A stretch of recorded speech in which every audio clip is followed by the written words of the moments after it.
So, I am here with Yana Afanasieva. Is that correct, Yana? Yana Afanasieva, yeah. But Afanasieva. Yana is fine. You go by Yana is Sigrun, I can go by Yana. Exactly.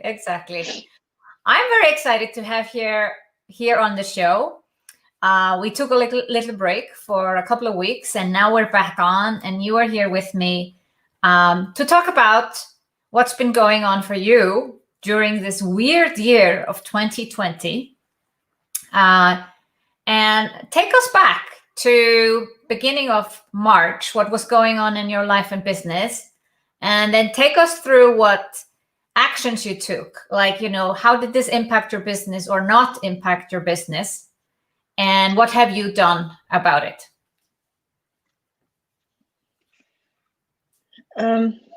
Well, first of all, thank you for having me here.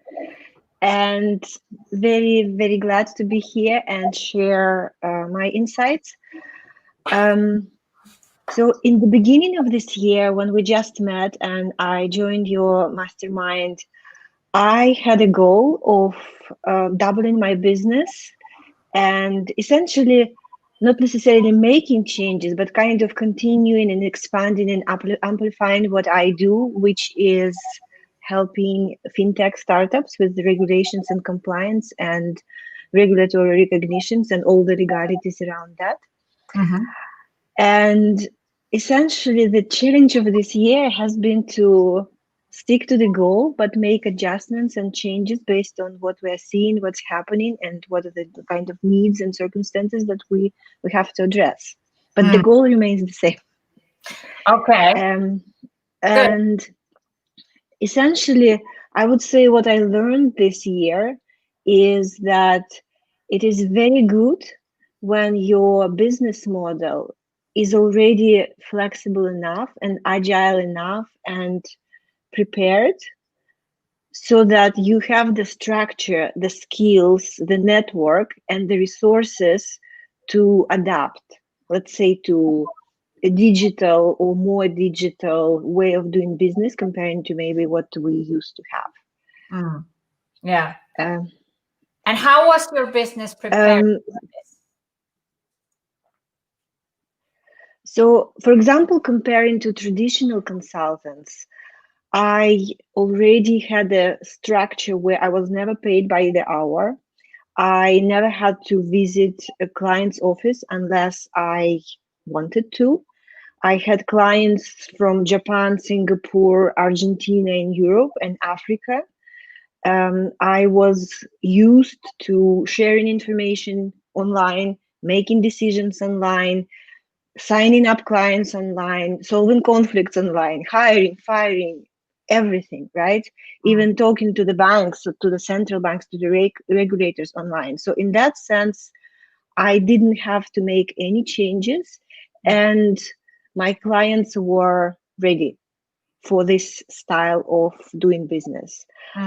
And I'm very grateful for that. So it took some time, but I know from experience that a lot of consultants, especially people who serve financial industry and banks and larger institutions, they were caught completely off guard. They didn't know how to connect clients. They didn't know how to stay in touch. They didn't know how to follow up. And some people felt like it was the skyfall. So yeah, in that sense, I was different, but in a way I was prepared because I help smaller companies. So it was a lucky coincidence, but maybe something to be grateful for. Absolutely. But you don't just work like that. You also had started something in the background, like it's unusual for a consultant to have a podcast and blog posts and write LinkedIn articles and create some products. Can you describe that a bit more detail? Yes. So actually, a lot of people ask me, how come in the beginning of 2019 you thought about creating a newsletter? You thought about posting regular content online. You thought about creating sales generation platform without networking, going to conferences, like attending any of the face-to-face events. And the reason why I started it like almost a year and a half ago, because first I I am an introvert and I didn't enjoy networking, and I preferred to actually solve problems rather than go around and do small talks. So I felt it was efficient to do it like that. And it suits my style because I like the idea of generating a content once and reusing it for new people that I meet or people who come across me. And in a sense, it worked well because for the last year and a half, I never had to proactively reach out to clients. Either I got referrals or people just follow me online, and when they're ready, they say let's work together. And on the top of that, because people and companies and startups that I help, they could be at different stages of maturity. Some of them are just fundraising, they're still hiring, they're still searching for their destiny, they need some help, but they are not ready for the full scale project that obviously could be costly for them. So for this type of companies, I prepared a number of templates, and I prepared a digital training. I prepared some video materials, how to use my templates, and I started experimenting with this at the small scale. It was not last year a big part of my business, but I learned the skills. I learned how to do it. I learned how to teach online, how to collect feedback online, how to determine who is ready for which product online, how to read my numbers, how to read the statistics, and how to use all the tools, how to hire the right people to help me with digital offerings. So essentially this year, when I was ready to scale, it was not about learning and figuring things out. It was about, okay, let's launch something next week. Let's do it. Yeah. So you had the foundation, and then you could be flexible, and you could create new products, and you could send out an additional newsletter, and you also started a podcast. When did you start a podcast?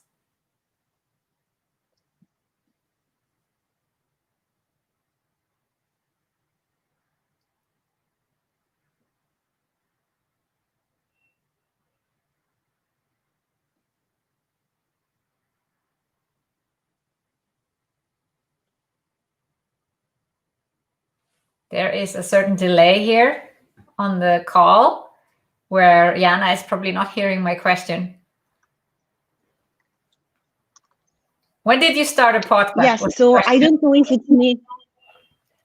Okay, so I started podcast actually on the International Podcast Day, which is the 30th of September last year. So we are reaching a 1-year anniversary just in a few days. And I'm proud to say that it was a weekly podcast. I never missed an episode. So yeah. And it was good fun. It was good fun. Yeah, but why a podcast? Did you think it could help you find clients? I didn't think it could help me find clients directly, because I don't think podcast is the right medium to find clients. But I guess podcast is a great way of staying in touch with people who somehow found you, maybe existing clients or not clients, but people who know you, maybe you used to work together. And also podcast is an amazing way of sharpening your message, because you have an idea and maybe you create a podcast. I do have a co-host, and we test the idea, we see the reaction, and maybe then I decide to write an email about that or create another piece of content about that, because I feel that it has to suit your style and the way how you think, and also how you like to express yourself. I mean, otherwise you wouldn't keep doing it necessarily. Yeah. But you had all these online elements in place. And what did you then exactly do in March?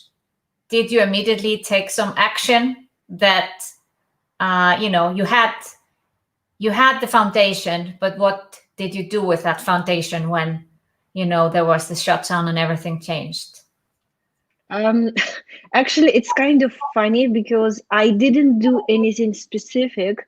I had the plan what to do already developed in February. I wanted to launch a template shop, and I also was ready to increase my prices. So when March came and I was in Singapore, I mean, I just followed the plan. I increased my prices and I launched my template shop.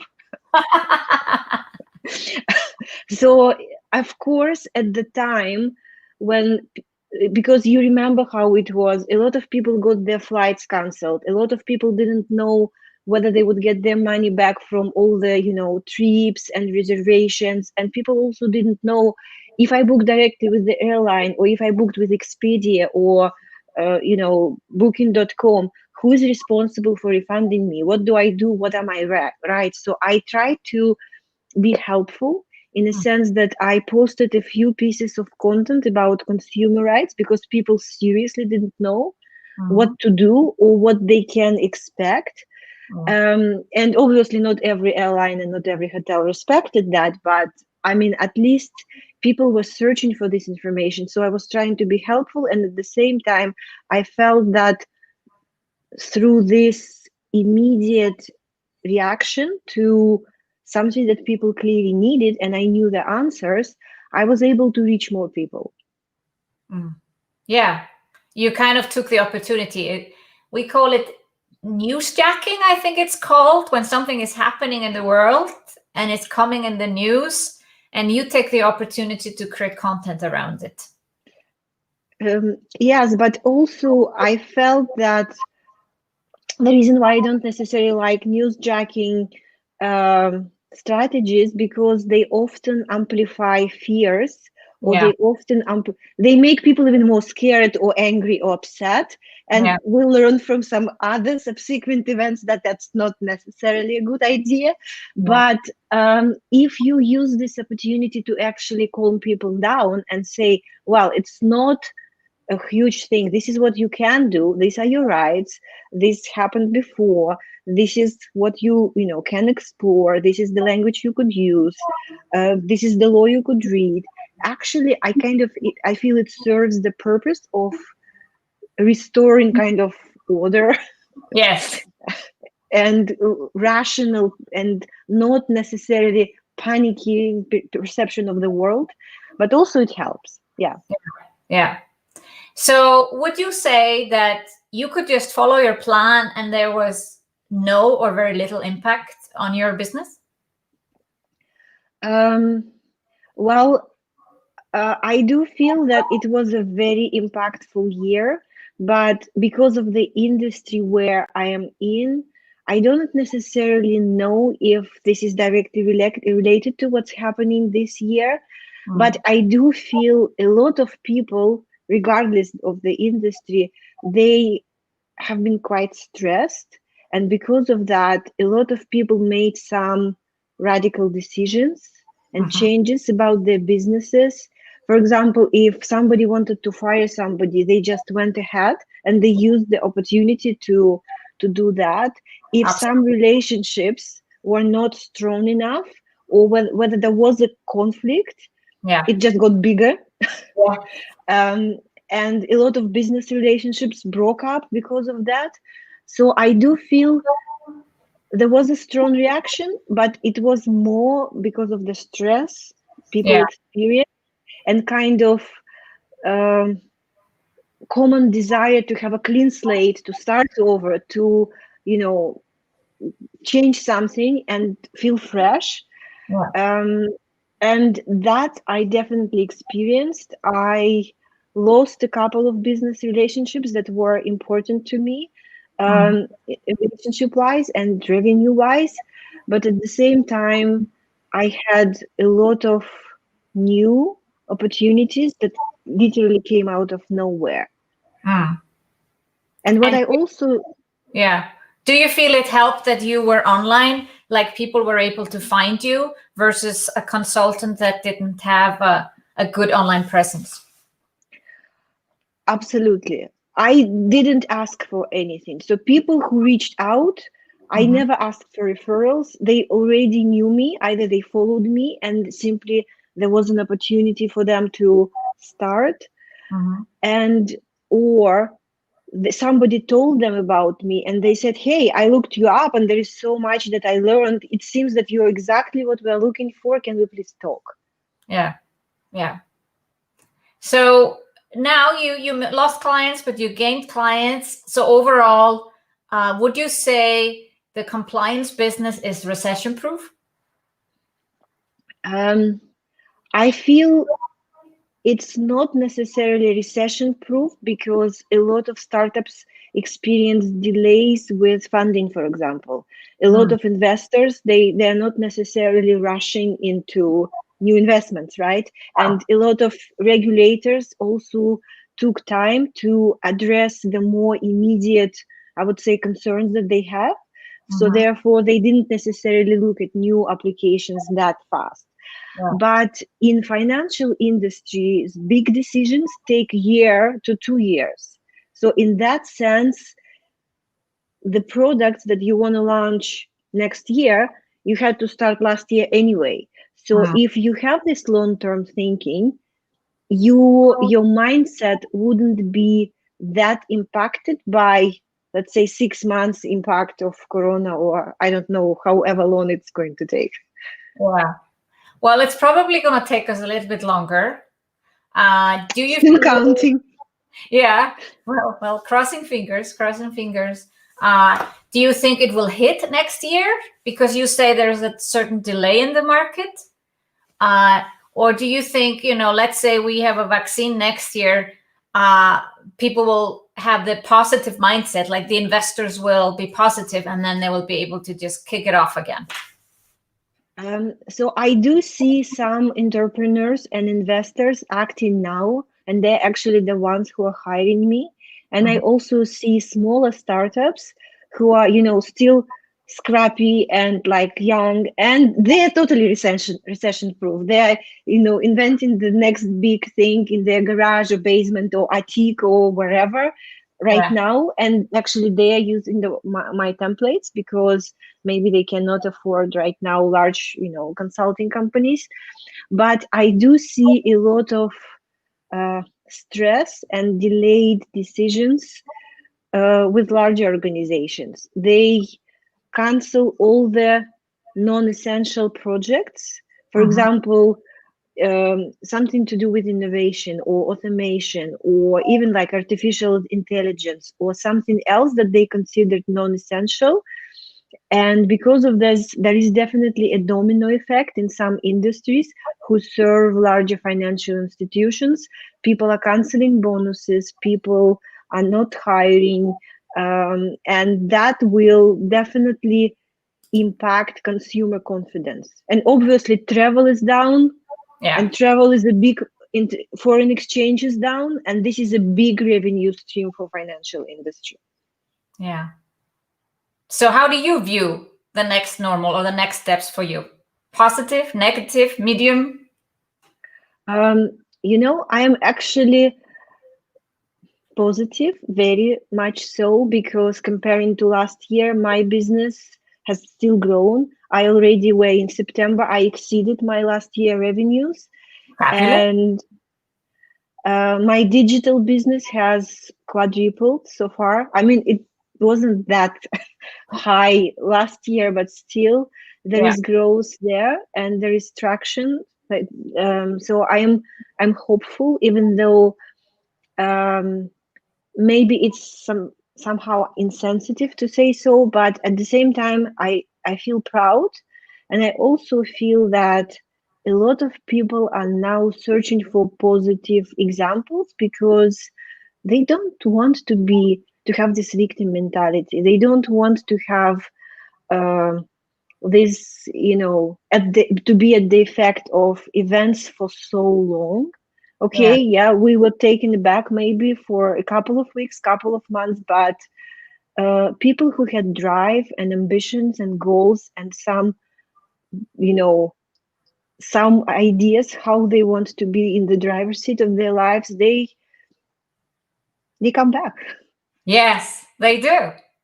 Yana, On this positive note, I want to end our conversation. It's been a pleasure. I am proud of you, how you have taken things forward in your business this year. And I know you will moving forward. You are a role model for those who also have a B2B business. There's always people asking me like, oh, B2B business, can I be online? And it doesn't work. And I'm like, Yana, just look at her. So thank you for coming on the show and sharing what's been going on for you. My pleasure. Thank you, Sigrun.